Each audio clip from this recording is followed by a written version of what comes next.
Happy birthday, dear Denise. Happy birthday to you.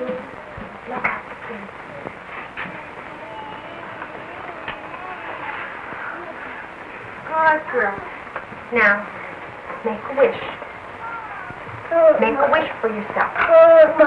For anything you want, a wish.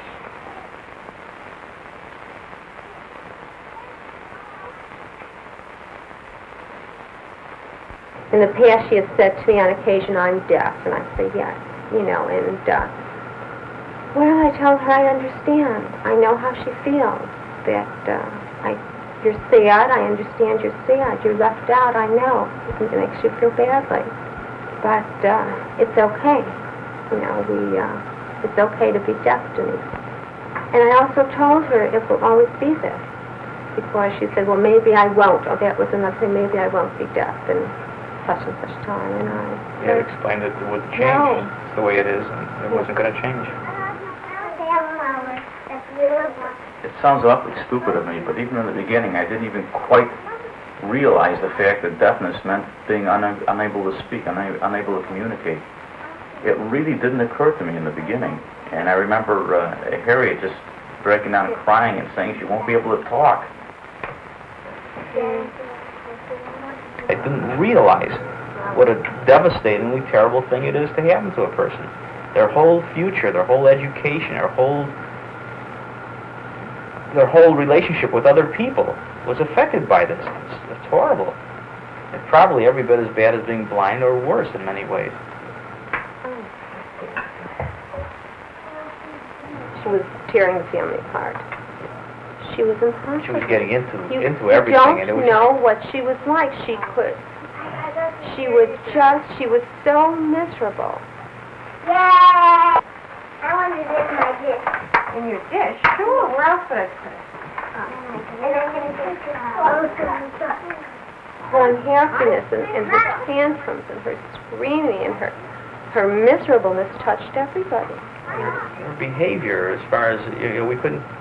Nobody it was difficult could to teach her right or wrong. And we're very submissive and very patient, and we couldn't change and be rigid and insist on something from her, especially when I knew she didn't understand anything, so it gave me this double guilt. How can I force her when she doesn't know what I want from her? She could go into a restaurant and destroy it. I mean, just go in and anywhere, in any public place, have the most horrendous simply didn't know how to behave. Everybody would stare at her. An orange. That one's the blue? Yeah. Here's the orange one. Blue. What happened to your balloon? Uncle, You don't know? he hasn't to. Try again. Please. Try up on the table. Try on the table. Maybe it will work better.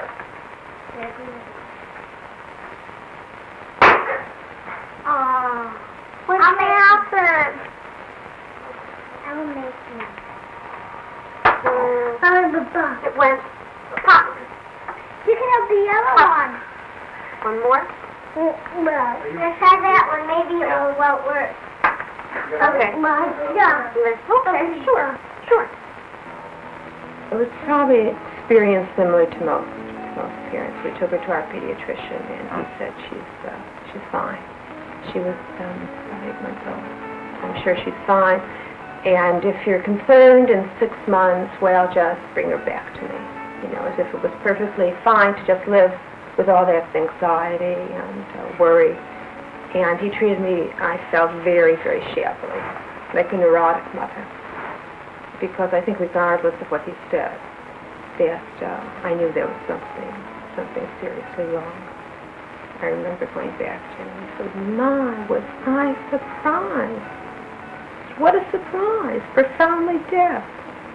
He handled the whole thing very poorly. Pediatricians, the lack of knowledge that they have on deafness and deaf children is incredible. Appalling. It's absolutely incredible. Pediatricians that you would otherwise have a great deal of confidence in, when you suspect something of this sort, you suspect deafness, and as parents, you pretty much are right, I would think, most of the time. And they will tell you something, well, go, clap your hands behind her when she's not looking, or maybe she'll outgrow it, go home and wait a few weeks and see what happens. They just absolutely had no background and no knowledge whatsoever in this area. When I went in for the testing situation, I did not know what a decibel was. And even when the testing was done, he never really told us. He never explained it to us. And as much as I was able to question him, I still got no information. And I really got the feeling that they didn't want to tell me. That I was just a mother, just a parent. I did not need this information. It was not going to be forthcoming. And just leave it all to the professionals. And boy, we really needed some help then. It really was terribly frustrating. It was very difficult for her to get her point across, for her to tell us what was bothering her, what she wanted. What we wanted to tell her. Right, we couldn't tell her what we wanted. She was irritable a good part of the time. Or she didn't understand. Right. Often. We couldn't make her understand we what the meant situation well, and our was. intentions were well, and she never understood that we were going to supply her needs, that we understood, and we were going to supply them, but she didn't know anything, she couldn't understand that. And we were going to help her out with whatever we understood, and she would just fly off the handle. But we had total communication, and she was very, very difficult. And I knew that the educational level of deaf children was very, very poor, and that, we could not, even though we felt she was a bright child, and she came from a home where we could certainly give her our best, and we knew what, we wanted to do for her. I knew that the hope for a good, attainment, a good educational level was very poor, and it was a tremendous worry, especially in this day of women taking care of themselves and her future. What would she do? We had high expectations for our children, and I worried terribly. When we were going to go somewhere, prior to this, we couldn't really make it clear to where we were going. We would have pictures. We used to take pictures of people, or places. Whenever we would go there, we'd take pictures and Polaroid shots. And if we were going to go back, I'd have to show her the picture. Try to tell her where we were going so she would understand. After this, we didn't have to do that. With telecommunication, we just simply told her she remembered, and she knew what we were talking about. She picked it up very fast, and she retained the signs. Her retention is incredible, really.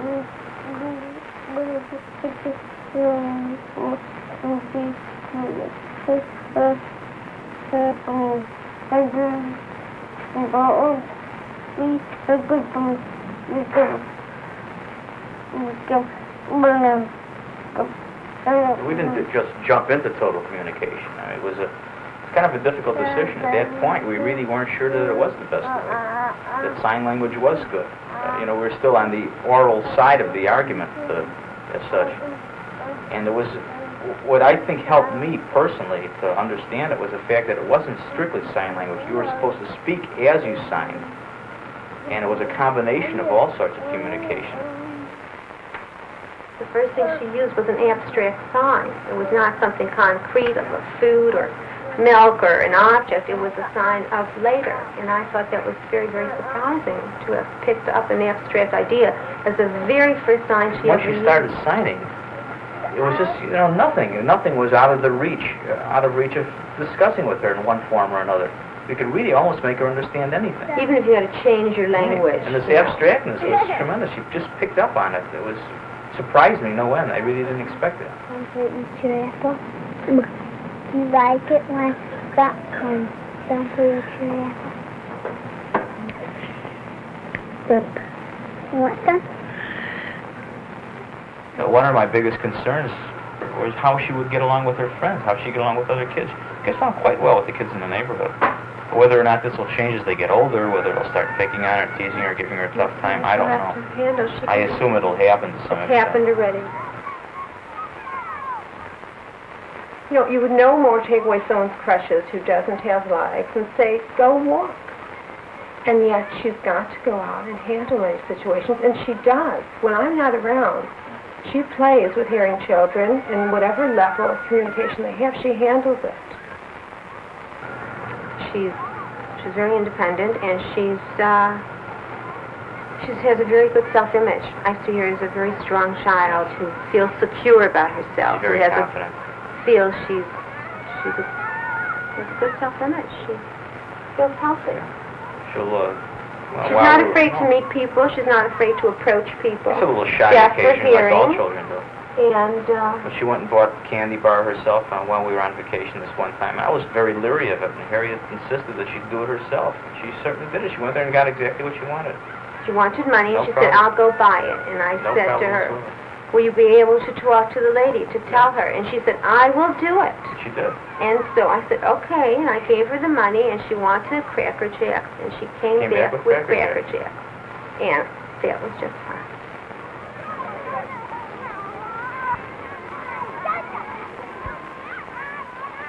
Academically, Extremely well. she's achieving. She's doing achieving well at in a very school. high level. Sure. And so that leads me to believe she will, be able to handle college. When I talk about college, I talk about a deaf college. I don't talk about a hearing situation. I think that's unrealistic, but I certainly think that she can get a good education at a good deaf college.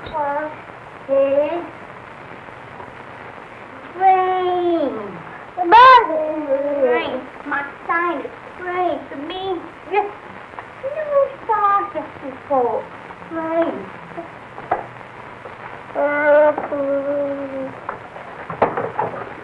And them. Linda. Help them there. Yes. Oh, help people to live.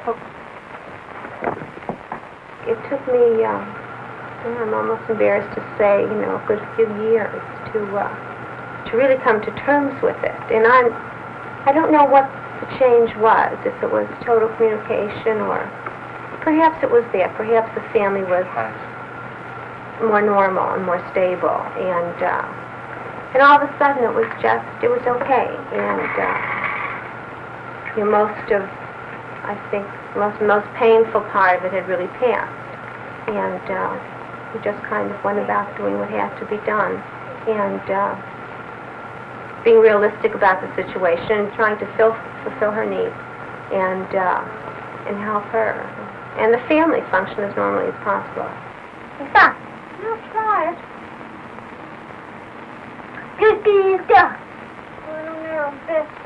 This somehow. Yeah, try and stay there. No, this way.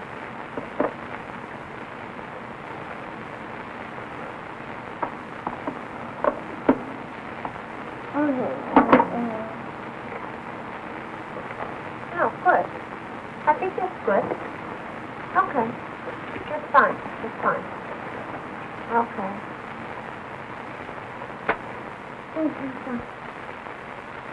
Well, I think the thing is, life is normal. All we do is just use a different form of communication, That's right. a different language. That's all it is. Otherwise, it's We use a typical different family. language as if some people spoke Russian in their home, and we're bilingual, and that's what we are.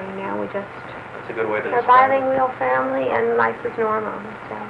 Perfect way to describe it, and that's exactly what the situation is. Now we have one question she asked me, which was from a different point of view. She was, does God sign? And I thought to her, but my God, that really expresses how she feels about sign language, what it means to her. Yeah. And I thought that says it all.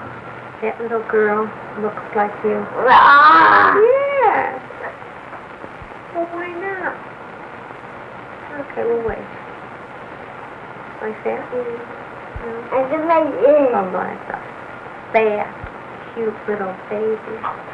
No, but We'll wait. yeah.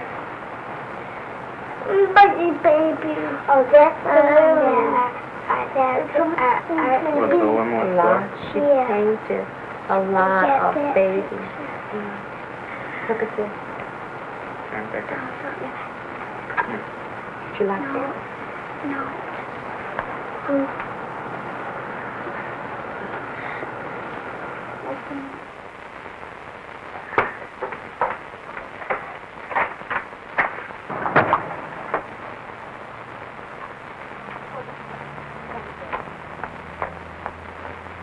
It hurts terribly. Sometimes be alone. And I start thinking about it. It's in the car driving home from work or something. I start thinking about Denise. And I start crying. And I couldn't help myself. Because I think about Eileen, how Eileen was doing. She was doing so well. She excelled. Everything she did was perfect. And I start thinking about Denise. I think, my God, what's going to happen to her? How is she going to do? And I feel very bad. I just don't have those feelings anymore. I know there's going to be difficult times. There's going to be terribly tough times. We know this is going to happen. I don't feel there's anything hard that Nothing that we can't can't handle at this point. I just don't feel that way anymore. When Denise was young and before we started the total program, and one of the reasons I think we really started it was because what was important to me was to really have good communication with my child. I had always had it with my first child, and was a very verbal child and a very kind of reasonable child. And we always would chat and talk and had a nice rapport from a very early age. And that was what was important to me as a mother. And I think not having that with Denise was the most painful experience for me. It wasn't just not hearing voices, but that we did not have any kind of good communication, and that I could not see us having it. And I think that's really when the decision to go into a total situation was made. Batman. Oh, Batman! Oh, it's my favorite program. What happened? Mother,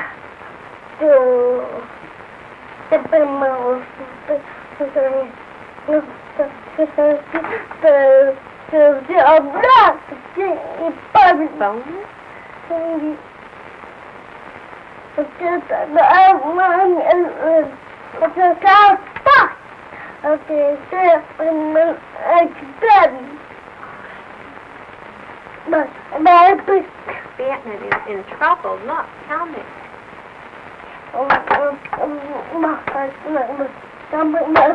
Well, a bad man put Batman in jail.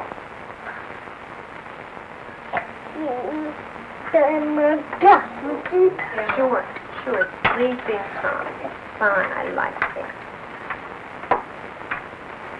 My name is Teresa. But my name sign is Teresa, right? Teresa. Yeah. Denise. Okay. Remember that. You, Mama, and I are going downstairs. Put the earphones on and listen. Yes, down. Another room. Okay? Quiet room. And put the earphones on and listen. And if you hear the sound, raise your hand for me, okay? Yeah. Let's go. Do you want to slide now? Go down in the elevator? Okay.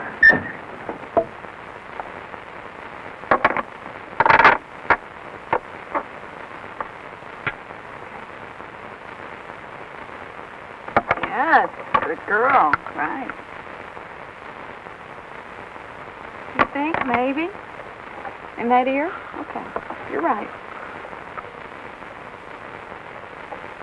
Nothing. Yeah.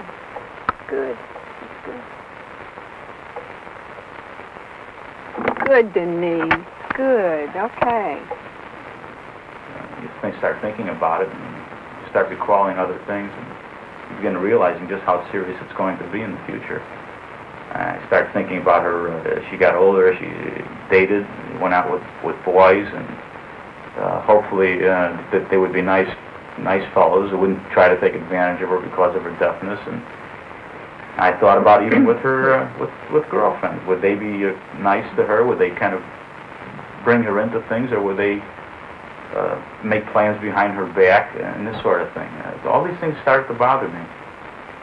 All the concerns for a special child. Sure, that's it.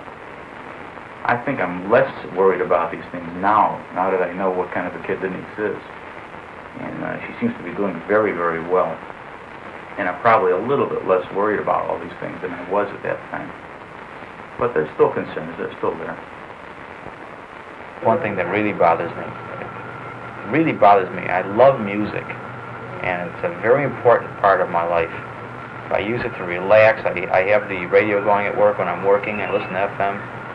It's just very important, and I think that this kid will never really hear the music that I love so much, to be able to think of it whenever she wants to, hum, whistle, sing. She just won't be able to do this, ever. And that's one thing that still bothers me about the whole thing. So I think for the family, total communication has really brought us together as a family unit. As far as Denise is concerned. Very much. Family, all signs. Denise's older sister, Eileen, is proficient in signing. They have a good sibling relationship, as I would say as normal as any other. They have communication. They relate to each other, and they can have good conversation.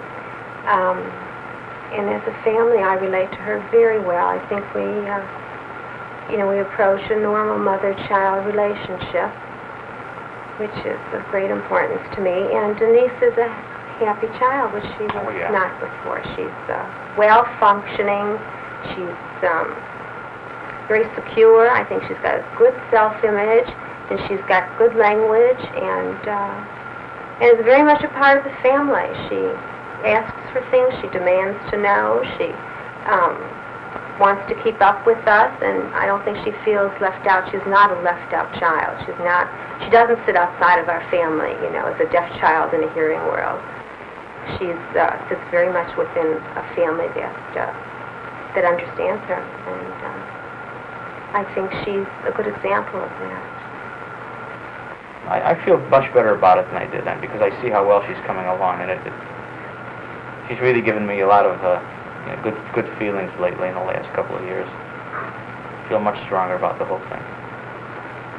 There's a certain amount of peace that comes with acceptance, with reality. When you say, yes, this is it, and okay, I will do the best that I can within the situation that we have, and forget all the other things and work with what you have and do the very best you can for Denise's good education and an emotional climate in the home that is conducive to her individual growth and acceptance of herself and a happiness. And that is all I'm concerned about. I never think anymore of any cure or anything Not at this point. electrical or medical situation. We take nothing for granted with Denise, and every achievement, every accomplishment we knew had been hard work, and it was satisfying, would bring us a great deal of joy, a great deal of pleasure, and I think she's given us more joy than I ever imagined. Yeah. And perhaps if at the beginning, when it was, the picture was so bleak, I could have known that there was such a positive return from her. I could have, I could have saved a lot of It would have been much easier to painful Absolutely. ideas. Absolutely. Absolutely. We didn't know this. We only saw disaster ahead at that time. It was like no future, or no good future. And now we know it. It just isn't true. It just isn't true. This kid is going to turn out to be a perfectly normal, happy adult who just simply does not hear. She's going to do well. We know it.